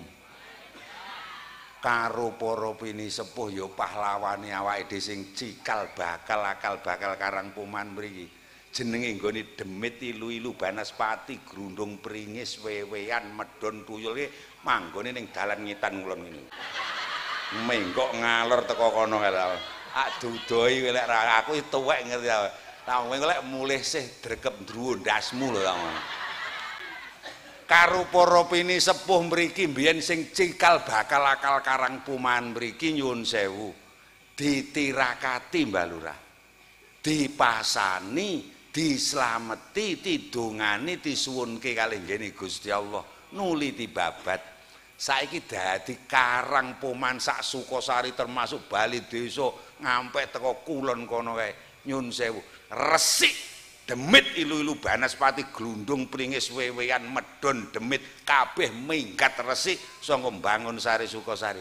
Saiki dadi pecukilan sing ayem tentrem kaya ngeten. Alhamdulillah. Kuwi ora mergo idumu, Kang. Mergo lek idune wong saiki bares mawon wis ora mlonyo lek nyang demit. Kaken lek nguntal pitik potong lho bodohan. Nggih mboten? kur karek kon ndongake awake dhewe sakniki. Mula lek wong kene sik gelem estu, sik gelem ndonga karo para pinisepuh, isik gelem ngurmati karo para yai, insyaallah dadi desa sing ayem tentrem subur makmur. Allahumma daya mawon nggih. Nggih. Sugih-sugih slamet ana soto. Allahumma sholli ala Muhammad. Siji agama penting mboten? Siji agama penting mboten? Ngilmu nomor loro, ngilmu tata krama, ngulama wong tuwa penting mboten?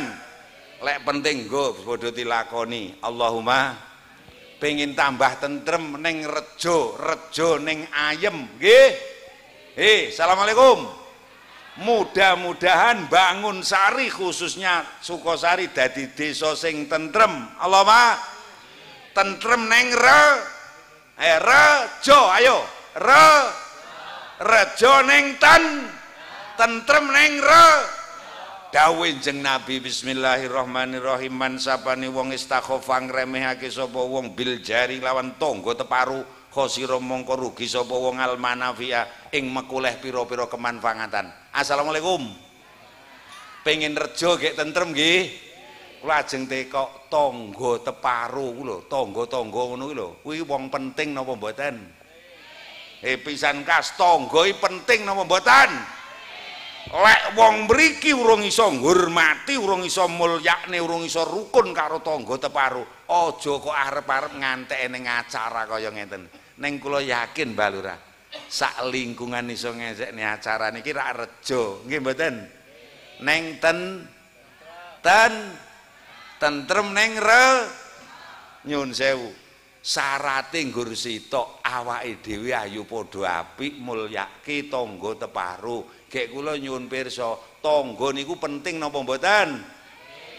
Bismillahirrahmanirrahim. Nyuwun ngapunten sinten mawon wonge sing gaene gawe ala lan cidra marang tangga, dawuh Jeng Nabi diharamke ambune swarga.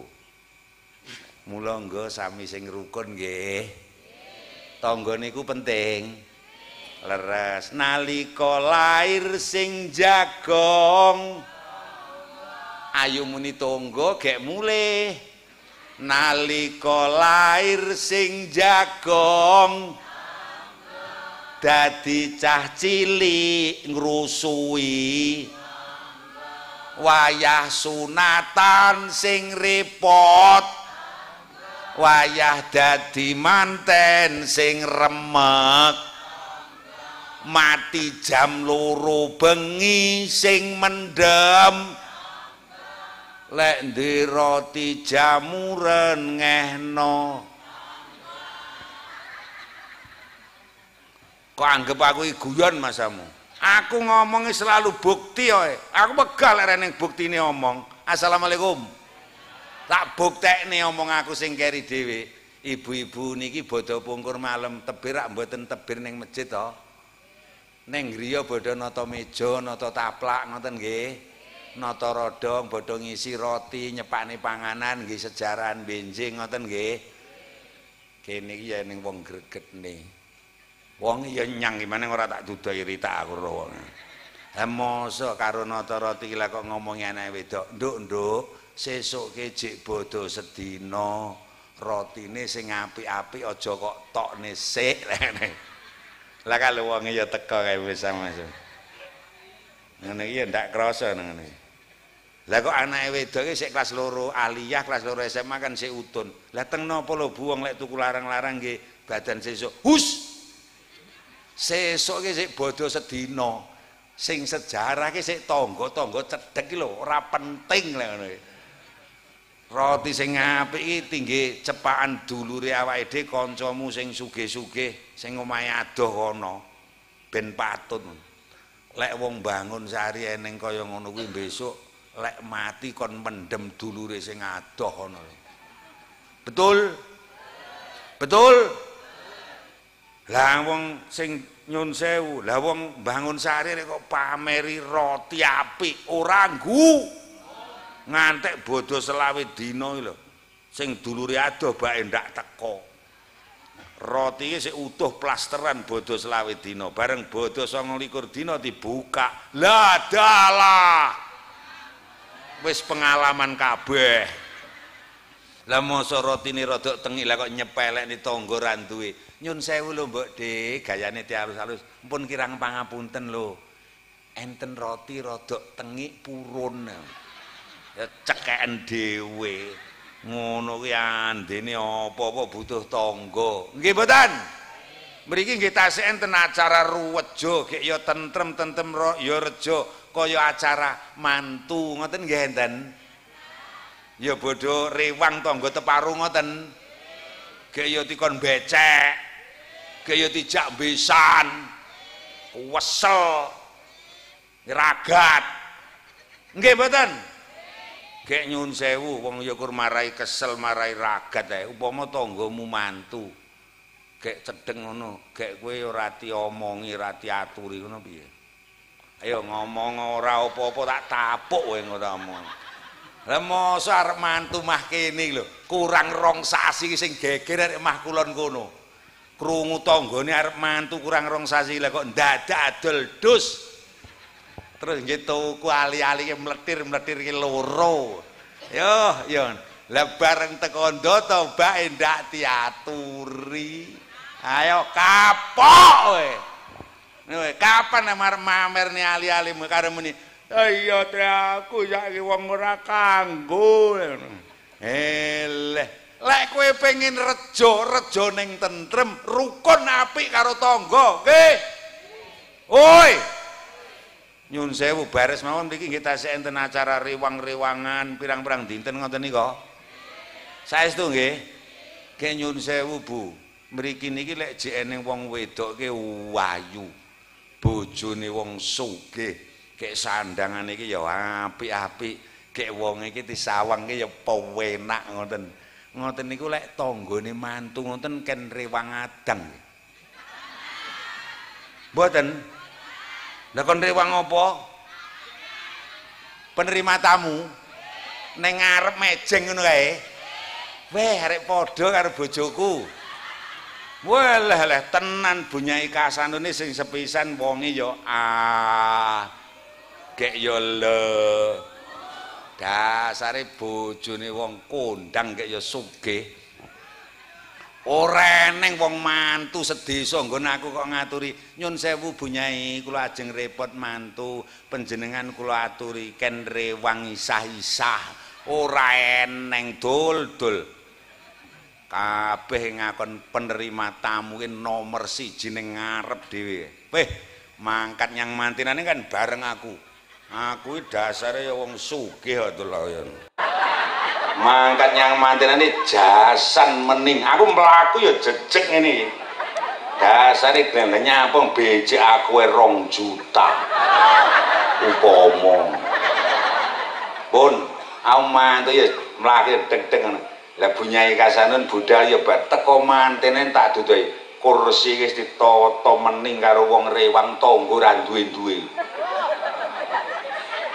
senek mangkok piring kotaan kabeh ditata mening berijin kene mangkat keri karek nyawang nyapa wong mulya. Assalamualaikum. Bunyai Kasanun mangkat ya bareng aku. Yo kowe tak dudohi. Kalunge bojoku gedine sak cagak gendira. Ben krasa ya ben ora ya ben ngono. Pa ya krasa karepmu ora karepmu lemar pamer kapan lek tangga ora mantu rejo ning tentrem ning apa masa wong pamer ki ora penting ya penting nggih mboten nyun sewu ya Allah mangkat nyang mantinan ki wis keri lah mosok kalung gedene sakmene mlaku ki lek aku ora jejeg lah mosok bojoku mlaku kerek miring ngene abot sih ta ngono lah mosok gelang 17 tinggi kabeh dadi yo nengkleng-nengkleng ngene iki yo pa krasa karepmu ra karepmu Nyun sewu. Lah mosok teko mantenan mosok seruh kabeh wis dituwata karo tangga-tangga rewang sing rada randhe iki. Mosok roh kabeh mesti dadak muni-muni. Mantu kene iki mergo karo duduhane ali-ali. Renginane ngene. Mantu kene iki lek ra tak tata, ra tak pikir, ra tak atur, ora dadi lek ngono. Pih, aku iki ayo isin to ndek bojone tak getak. Ning nyun sewu Mbah Lurah, lek getak bojo ning ngarepe wong akeh aja ngantek krungu wong liya. Lek ra demen satru 3 minggu ya. Ngono iki. Aku lek getak ya luwire. Hus. Aja seru-seru, aku arep ngomongi wong Bangun Sari, Sukosari aku. Mantu kene iki lek reneng tangga wong ora duwe-duwe rewang pirang-pirang dina ning mburi, adus keringet bodho gobyos, kabeh ora mangan. Betul? Ternyata wong sing ora patek ayu tangga ora patek duwe ya sok-sok malah luweh wong ayu ya wong sugih ya lah bayangno sak Bangun Sari iki wonge buluk-buluk kaya kowe-kowe kabeh sing ayu iki sing arti pejengne ning ngarep apa ya praya penting nggih mboten nggih nemoni besan, nggih nemoni wong liya ben penak, nggih mboten? Mula welingku sing penting rukun, insyaallah rejo gek tentrem. Allahumma sedaya penting nggih. Lungguha nggonmu dhewe. Ngono, nyun ngapunten. Muga-muga tambah tentrem barokah. Amin. Allahumma amin. Allahumma gek nyun sewu bolo-bolo ku wong lanang. Nyun sewu kok tak nggih conto. Sing ning ngarep-ngarep ngene iki nek ya wong mulya-mulya to. Garakan kula ngeten iki nggih to. Ngoten iki nyun pirsa. Bares mawon Pak Sek jenengan nek tanggane mati ngono ya kon nyang kuburan, duduk kuburan. Mboten. Padha karo Yai Kasanun. Lah aku wong mulya dul. Ngatur aku ning kono ngatur ora eneng kok Pak Yai jenengan ana nyang makam duduk makam ndek eneng dul sing duduk makam iki kan ya sing rada mendhu-mendhu mburi kae ta nggih mboten mula kowe wong mulya-mulya kok nyepelekne tanggamu sing ora patek duwe kelakon lek mati ra kependhem ndasmu tenan nggo sedaya mawon nggih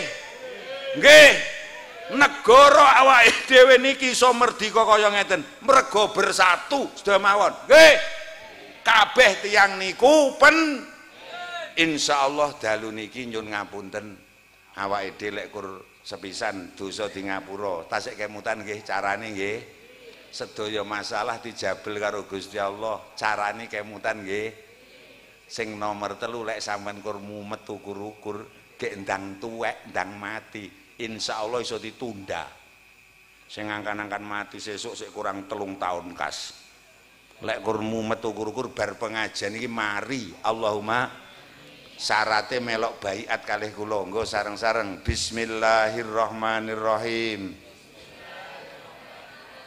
bismillahirrahmanirrahim sing ikhlas saestu bismillahirrahmanirrahim sedaya tiyang niku sae monggo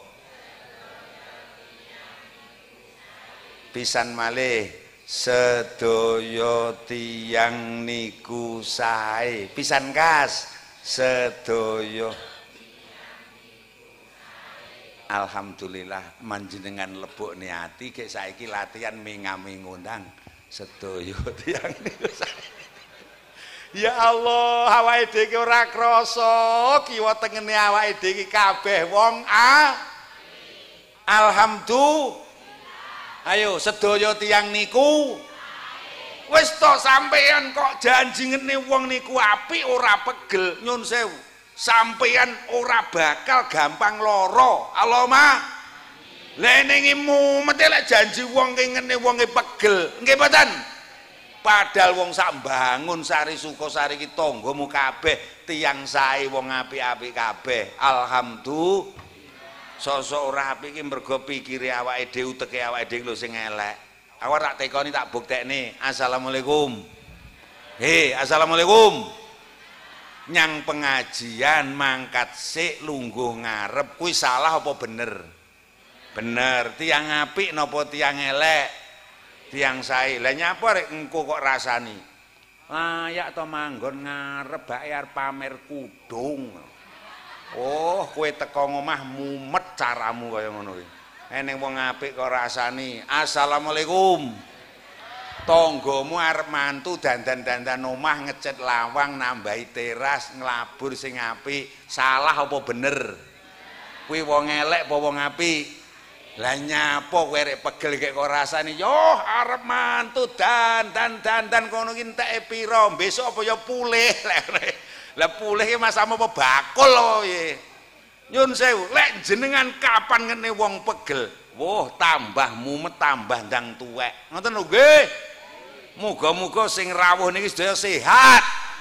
Mergo sedaya tiyang niku arep bodho dasare ndek dhuwit, pengin dolan rono rene, gek dadak tuku montor Nmax anyar. Salah apa bener? Wong apik apa wong elek? Sae. Lah nyapa kaya pegel? Yo arep bodho dadak wesi. Ora enak dipangan nggih pamel wong wesi kok dipangan iki piye montor. Nyun sewu. Delok to tanggamu iki kabeh iki wong apik. Alhamdulillah.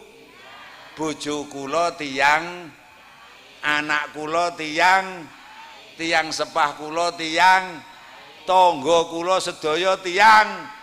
Mbah Lurah tiyang, Mbah Carik tiyang, Pak Wo tiyang. Wis to ayo sakniki do mawon ben bodho aja gampang mumet, insyaallah sehat. Allahumma. Lah kuwi mumet ora tau. Ganceng menawa bengok sirku bengok ngandani ning kula blas mboten pegel blas. Lah ngene iki lho mangkat. Mangkat nyang kampus mulang jam 7:15. Wis bar ko sawah kesel-kesel. Ya kuwi disiplin tepat waktu 7:15 teko kampus. Mangkat tak banter ning ngene. Te wendek bocah. Mbah mandek. Nyapa le? Aja banter-banter lek nyari santai. Nyapa nek mobil anyar aku yo. Ngono. Main jerempet ku lho. Wis keserempet porong aku ya ngono tak. Yo dereng mandak urung aku dalan. Ngono malah tak guyoni. Gek montormu kuwi pajeke pira, Le? 400, Mbah. Oh alah undang-undang terakhir pajak 400 ora oleh lewat aspalan, lewat suketan aku ngono. No pajeke pajero kuwi 6 juta lho. Taman Kiai Kocluk jare kono pegel ben aku ya ngono ganceng menawa. Awake dhewe mawon nggih. Mulakno dari 450 dosen karyawan IAIN sekarang Win Ponorogo. Ndak ada yang masuk sebelum saya. Profesor Barani Lutfi, Agus, Rofi, Izai kabeh kan mahasiswa kula jan. Baturku wis bodho entek mati ki aku sik nyelepreng ngene itu. Ganceng men arek pegel nyang wong iki nyapa? Kowe pegel nyang aku ndang mati kowe. Ayo. Assalamualaikum. Nggih. Sedaya tiyang niku rukun dhewe mawon nggih. Wis to kabeh bolomu wong sak Sukasari, Bangunsari wong mening-meninge kaya ngene kok. Alhamdulillah. Tangga kepenting dhewe mawon nggih. Yang nomor 4. Assalamualaikum. Nyun sewu, donya iki penting napa mboten? Ratan alus sombo penting ora? Omah apik penting ora? Motor, kendaraan, mobil apik penting mboten? Nyun sewu lek trekene pengin oleh kaya ngono donya sing apik. Dawuh Kanjeng Nabi, man sapane wong istakhofa ngremehake sapa wong biru asai lawan pira-pira pimpinan khosira mongko rugi sapa wong dunya ing mekuleh donya. Wong lek angel diatur nyepelekne pimpinan donyane kangelan melarat. Assalamualaikum. Pemimpin penting napa mboten? Lek mriki pengin dadi desa sing apik, sapa sing mimpin wajib kita mulyakaken, kita taati. Tepuk tangan untuk Bangunsari, Sukasari. Pajak lunas tak bulan apa Kang? Juli alhamdulillah. Lek perlu tahun ngarep sok ana sisan. Yo, muga-muga barokah. Tak dudoi yo wong lek urip ki nyepelekne pemimpin sapa pemimpin organisasi apa mawon. Donya ora bakal oleh murad marit. Gek kula delok mriki alhamdulillah teratur mening. Insyaallah sami mulyakne pemimpin teh mawon nggih. Pemimpin ki dhuwur dhewe tak dudoi jenenge ratu lek ning Indonesia niku wonge Gusti Allah langsung sing milih Gusti Allah. Pilihan niku lantaran tak dudoi sampean. Aja kok paido ora demen kewalat cocot muran. Nggih. Nggih. Ngisore presiden ratu ngisore gubernur ngisore bupati, ngisore camat, ngisore lurah, kami tuwa, ngisore kami tuwa, RT oh RT kuwi tak omongono padha karo presiden. Lah diomongi ho nyepelek ni tenan ngono ora. Tak genahke niku ngilmu sejati. Assalamualaikum. Lek ku cerita kon dhuwur mangko rungokne ra. Nyun sewu pimpinan iki nyun sewu teko nggene RT niku padha karo ratu, padha karo presiden. Lek sing ngerti ngilmu Jawa tenan takoni sampean. Lah mosok ngerti lho. Jabatan lho padha karo ratu lho. Nyun sewu Mbah Lurah, ten Sukosari mriki RT niku bengkoke manggone enten sih pundi? Mboten enten. Mboten. Masya Allah, lah Mbah Lurah apa urung nyiarne ning undang-undang terakhir sing ngatur bengkok RT? Dereng. Tak umumne, RT ki bengkoke ratan ngetan ngulon mubeng desa sakno lho. Kuwi undang-undang terakhir matamu ngetno. Bengkok RT ki tandurane gendera karo umbul-umbul lho. Nggih mboten? Gayan pirang-pirang rukunne nentremne wong sak RT, wong sak lingkungan. Penting napa mboten? Sepelekno kowe, kualat pangan melarat kowe. Lah mosok didhawuhi Pak RT, Bu, jeng malam setu paing. Sesuk ndak setu paing. Setu songo paing songo. Netu terdhuwur seminggu. Aku nyambut gawe iki tak hitung Mbah Lurah. Ngene iki mesti ya rada mentol. Netu sakmene kae lho apa eneng ning lek tilik ya kleru panitiane ngono. Assalamualaikum. Jeng malam setu paing kur tak nggih contoh ukur upama iki. Diaturi tindak pengajian Bu mergi ajeng enten pengajian lari-lari Karang Taruna Bangun Karya mitulasan ngono. Peh sing ngomongi RT nyepelek nih ngetne ora malah dolanan HP karo anake. Yo RT kene kan ya sabar pol lho Mbak. Nang bengkoke sakmono dawane lho mubeng lho. Lah pamit Bu, nyun pamit lek nyauri yo lho. Yo jenenge RT ke mulih nelongso alah. Perintahe ndak 3P karo mblenyoki bengkoke memang. Nah bareng RT iki terus menggok ora ketok. Iki kur paribasan upama. Lah mosok RT ini ora ketoke kur upama niki. Wong wedok sing nyepelekne lah kok tangi cekekal. Nyandi RT kono mang. Mandak raine RT perintah. Wah ngati-ati disumpahin jeng Nabi tekan tuwek ora kuat tuku ali-ali. Pangan melarat tenan. Wis saiki tak nyun sewu tak cocokne. Assalamualaikum. Neng lingkungan mriki enten wong ki sing butuhe salah bener apik elek kur njero wengkel ge angel ditata ngoten nggih enten. Mantiteni wong ngono ki biasane golek ekonomi angel. Wis to ngat jaman jo maju jo. Jo mawon lek kene pengen makmur tentrem sedaya mawon sinten mawon sing mimpir padha ditaati dimulyake do mawon. Nggih. Nggih. Oi, assalamualaikum. Nyuwun sewu insyaallah pokok awake dhewe niki. Lho, apa mesti lek pemimpin bener iki? Mboten mesti. Neng lek ning ora bener sepisan aja kok cegat ning dalan. Nomor loro aja lok ning ngarepe wong akeh. Kene ya ning program pemerintah jenenge bansos ngoten niku nggih enten. Tak dudoi aku doae pejabat ngerti aturan, Nduk. Catetane saka statistik pusat ngono lho.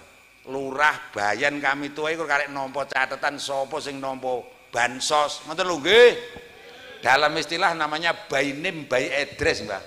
Nama dan alamat penerima bansos kuwi kudu bener, ora kena didum rata. Lek ngantek didum rata dihukum.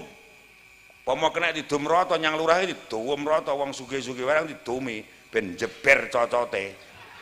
Marai geger gembrengkeng oleh wong bantuan ngono kuwi. Assalamualaikum.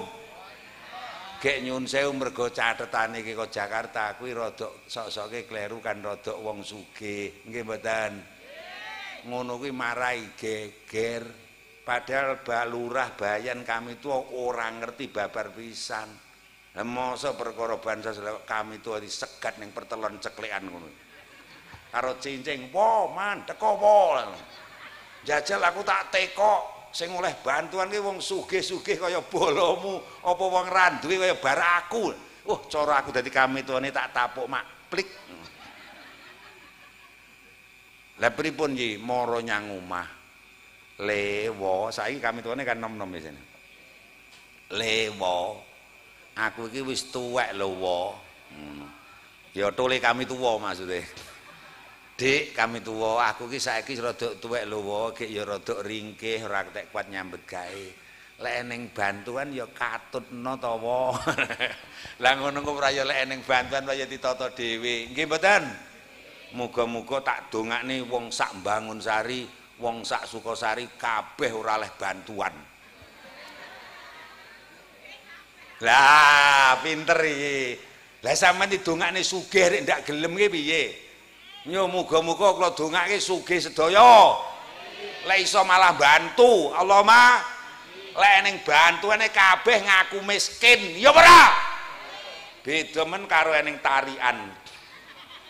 Muga-muga kula dongake sedaya sugih lahir batin. Neng sing penting lek kene pengin dadi desa sing apik, donya sing apik, sinten mawon sing mimpin nggo kita taati nggih. Terakhir ibu-ibu sedaya, assalamualaikum. Umpami kagungan kalung gedhi rada dawa, gelange akeh gembrembyeng, ali-aline mlenor-mlenor, montore apik, omahe apik, kek bojo sampeyan wong lanang sregep, pinter kerja, pinter golek duit ngoten nggih sami remen. Alhamdulillah lek demen kaya ngoten pomo kula dudahi purun. Pemimpin sejatine pemimpin ning omah-omah niku wong lanang, bojo sampeyan. Mulakno aja kaget lah mbok sampean bendina nyang pengajian semaan muslimatan kerja awan bengi ra leren sikil kok nggih ndas-ndas kok nggih sikil awan kok nggih bengi-bengi kok nggih esuk ning lek wong putri bojo wedok nyepelekne apa neh maneni bojo lanang sumpah Kanjeng Nabi rejeki panggah kesit. Ya diomongi bodo tenger-tenger kalau bodohan. Ya, sedaya mawon pengen dunyane gampang nggih. Dawuh Kanjeng Nabi bodo kon ngepiki kon mulyakne bojo yu. Nggih. Bojomu aja kok gremeng nggih. Aja kok paidu mawon nggih. Aja kok getaki nggih. Aja kok sepelekne nggih. Kula dongake rezekine kutuk murah barokah. Allahumma. Neng lek pengin melarat kangelan tekan tuwek bojomu tukar ana terus bendina. Lah mbok bendina nyang pengajian ngene iki mulakno nyun sewu, nyun ngapunten ibu-ibu sedaya. Sinten sing tek beto arta cilike 5.000 gedene 10.000 tekan 20.000. Aja kok go mulih lek wis teko pengajian. Jajakno jajan ngarep kae. Engko terus do nggih nggugah bojone. Nggih. Nggih. Gek lek nggugah sing alon-alon. Mandek nyang pengajian ngene, merasa oleh ngilmu, oleh cerita kaya Kyai Kasanun merasa suci. Bojo ki ra nyang pengajian ki ora kok mergo wong lintuh, kesel sedina nyambet gawe, sesuk kerja neh mangkat peteng. Peh bar kok pengajian mandak nggo jajan sakmite nggo kasing lanange karo nyampar tangi batang ngono. Lah kalau wonge ya teko ae.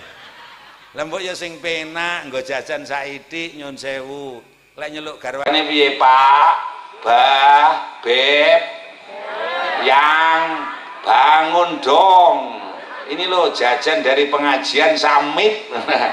Alah insyaallah bojo tangi ya sae. Ngoten lho nggih. Nggih. Hoi. Sing gaene bengoki bojone maido bojone melarat kowe. Mugi-mugi tambah sugih. Allahumma pengajiane entek yo apar ngomongi wong lanang ki rahasia. Karek sak menit aja padha ngrungokne. Assalamualaikum. Assalamualaikum. Pak Camat, Mbah Lurah, Pak Sekcam, Pak Yai Yai sedaya nyun sewu. Hasil penelitian menunjukkan wong lanang ki kepengin ning loro. Siji, pinter golek duit. Nomor loro, pengen uripe kepenak. Betul? Wong lanang ki tangi cekekal sing dipikir nyambut gawe golek duit perlu nih arep menakne awak. Mula nyun sewu, man sapane wong istakhofang remehake sapa wong bi ahli kelawan keluargane khosira mongko rugi sapa wong tibal ae sing mekuleh penake apike wong urip ning alam donya wal maisati lan bakal kangelan golek ekonomi pengupa jiwa. Wong wedok meneng nekoni wong lanang saiki iki. Assalamualaikum. Bolongku wong lanang. Assalamualaikum. Nyun sewu, pengumuman kula niki lek ning YIN Mas Yoto kaya dikai gelar dosen yang ahli dalam ilmu bahasa Arab. Niku kula wonge Asekam. Sumpah aku ahli tenan ora ahli itu-ituan to. Ngono lek kata Manalfiah itu man, mboten kok pamer mboten kula niki ajeng ngomong sesuai kapasitas keilmuan kula. Tembung ahlun dalam hadis jeneng Nabi niku wau nyun sewu sinonimnya persamaannya ada 3 minimal. Ahlun artinya keluarga, usratun artinya keluarga, ailatun artinya keluarga, alun artinya ya keluarga. Wa ala alihi washabihi angatase keluargane jeneng Nabi ngoten. Usratun keluarga. Ning nyun ngapunten Mbah Lurah. Lek enten kitab janji ning tembung ahlun niku mboten diarteni ailatun usratun alun. Sing kathah diarteni zaujatun. Pada zaujatun iki artine garwa putri bojo sampean wong wedok-wedok kuwi. Mula wong lanang kok nganti enten wong lanang sepisan wani nyepelekne bojo, nomor loro nglarani bojo. Sepisan uripmu ora bakal kepenak. Meneng wae cangkemmu aja nyekikis wae ra omong. Nak wong lanang assalamualaikum. Wong lanang nyun sewu sepisan kok wani nglarani bojo, wani nyepelekne bojo. Sing sepisan uripmu ora bakal kepenak. Nomor loro ditakdirke karo Gusti Allah kangelan golek duit, kangelan golek kerjaan, kangelan golek ekonomi. Mula monggo para kakung sedaya, monggo garwane diopeni sing sae sedaya mawon nggih. Pak Polisi sedaya mawon nyun sewu kiai-kiai sedaya lek trepengin uripmu penak kaya Kiai Kasanun. Bojone padha dimulyakne, diajeni, diopeni sing sae, Bapak sedaya nggih. Eleh wong lanang iki betul dawuh jeneng Nabi. Tak tekoni, baris mawon. Saurunge rabi wong lanang-lanang iki padha gablek apa tak tekoni. Mboten kagungan apa-apa nggih. Mergo jenengan dititipi karo celeng gemes iki. Ya ora celeng gemes piye? Kumbang ngawung-ngawung tukang gremeng ya kowe. Kaya ngono ritawi sepisan menakne uripe awake dhewe. Alhamdulillah. Nomor loro niku nyuwun sewu Gusti Allah menakne rezekine awake dhewe. Lek awake dhewe iso tenanan lek ngopeni. Allahumma ning lek pengin uripmu kangelan tekan tuwek, melarat tekan tuwek. Janjene wong wedok laran ana sepelek napa neh bojomu. Uripmu bakal kangelan. Dadi omong ini berarti rungokne kiai-kiai ini dadi ben foto jombeng-bengok ae. Assalamualaikum. Alah wis to ngaku warok Ponorogo brengosmu sak kelut sisir. Jenggotmu paribasan kena kok nggih nyencang celeng blayu. Kondangmu jagat kulon jagat etan, ilmumu sondo langit, donyamu paribasan separone desa Sukosari. Gombal. Betul dawuh Kanjeng Nabi. Wong lanang iki lek wis ora diopeni bojo kepleh. Kaya manuk drekuku brondol lho.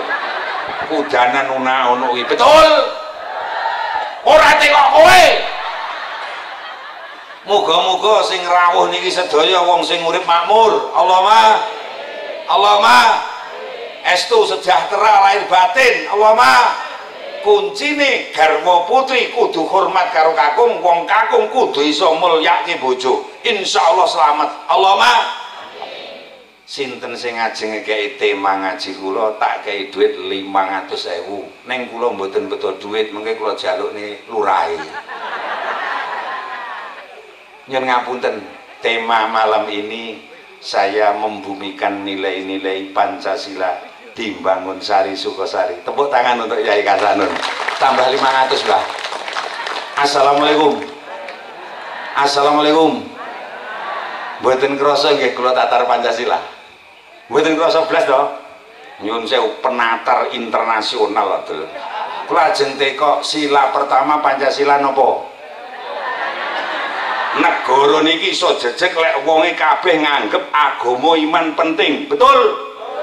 Nyun sewu sampean nyambut gawe mlaku ngendi ndonga kanggo agama awake dhewe salat dosa di ngapura. Allahumma ndek masalah dijabel karo Gusti Allah. Allahumma. Sila yang kedua, kemanusiaan yang adil. Aja ngomong dadi menungso kowe lek ra ndek ilmu, ra ndek tata krama, ora diulang karo wong tua, karo para yai. Nggih mawon nggih. Apa nek beradab blas sing mulang tata krama adil beradab ilmu dan hikmah kur diturunke karo wong sepuh-sepuh. Ampen tak tekoni sampean iso sila metekel timpuh meningi sing marai sapa? Baris mawon. Tiang sepuh nggih mboten? Anging para yai nggih mboten? Lah ngono kok arep ngomong adil beradab gombal ilmu ki ora nyun sewu ilmu bodho ra tinggi. Nggih mawon nggih. Nggih.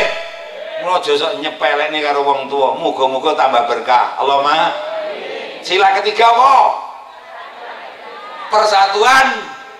Kaduan kowe ngomong ni teko irian, ngomong ni geger pati, ngomong ni Aceh. Sing penting ayo rukun wong sak lingkungan iki tanggane awake dhewe kabeh wong sedaya tiyang niku tangga niku pen.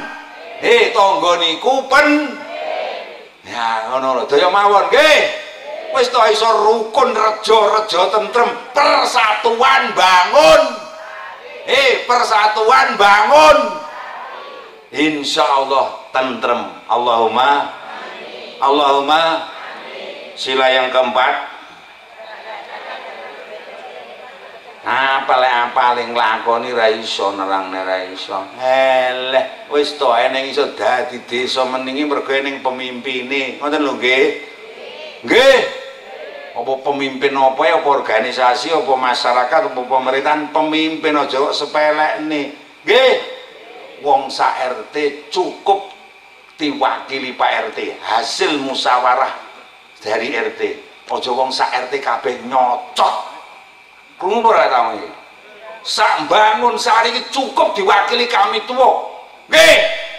Hasil musyawarah saking RT. Sak desa niki cukup diwakili karo Pak Lurah. Mergo hasil musdes dibimbing kali BPD LKMD. Betul? Oi. Aja kabeh nonyol melok ngatur. Yekir iki bodohan. Moga pemimpin niku lek pengen pitulasan tenan. Terakhir pasal kelima, sila kelima. Lah kowe ngomong ke sosial bagi seluruh Indonesia.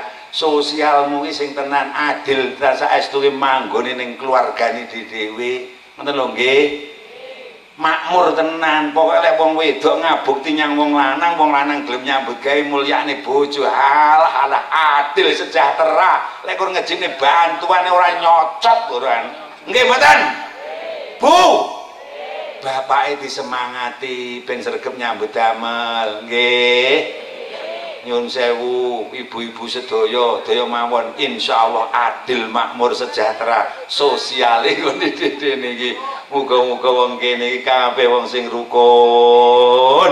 Allahumma sedaya tiyang niku saengga pemimpin niku tangga niku nyun sewu ndonga salat luweh insyaallah Mbah Lurah kanthi ngamalaken Pancasila insyaallah bangun Sari Sukosari dados desa ingkang unggul subur makmur ayem tentrem dipun paringi raharja donya wilujeng akhirat Allahumma amin. Nyun sewu Mbah Lurah kula niki ngayu sepuh ngomong niku saking semangate saya bengok saya getak tiyang barang mboten enten tujuan apa-apa aku sing penting karo jenengane karo kula ben aja ngantuk mbok menawi natoni manah jenengan sedaya saderenge kula ndonga nyun ngapunten nggih saestu kula njaluk ngapura nggih demo sanu ridhaan lillah wa li syafaati rasulillah li hajatina wa hajatikum wa khususan hajati adik-adik kita Karang Taruna Bangun Karya mugi-mugi sedaya karyanipun estu dipun makbulaken kalian Allah Subhanahu wa taala dadosa pengkaderan lari-lari ingkang sholih sholihah lan mugi-mugi sedaya warga mriki estu pikantuk manfaat saking lari-lari Bangun Karya lana walahum al-fatihah. A'udzu billahi minasyaitonir rajim. Bismillahirrahmanirrahim. Alhamdulillahi rabbil alamin. Ar-Rahmanir Rahim. Maliki yaumiddin. Iyyaka na'budu wa iyyaka nasta'in. Iyyaka na'budu wa iyyaka nasta'in. Iyyaka na'budu wa iyyaka nasta'in. Ihdinas siratal mustaqim. Shiratal ladzina an'amta 'alaihim ghairil maghdubi 'alaihim waladdallin. Amin.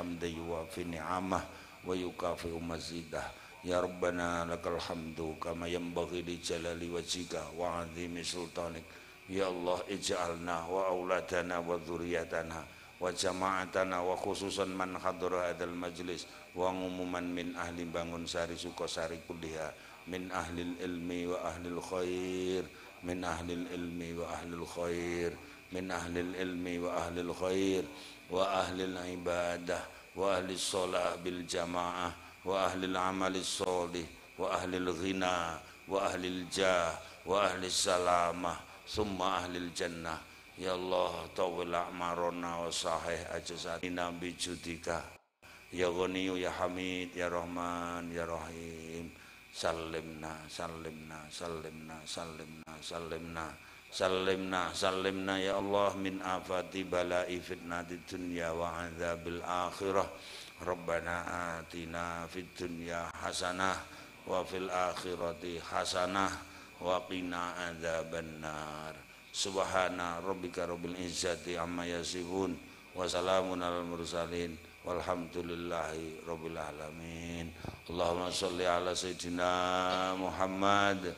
Usikum wa nafsi bitaqwallah wal afu minkum wallahul muwafiq ila aqwamit thoriq. Wassalamu alaikum warahmatullahi wabarakatuh.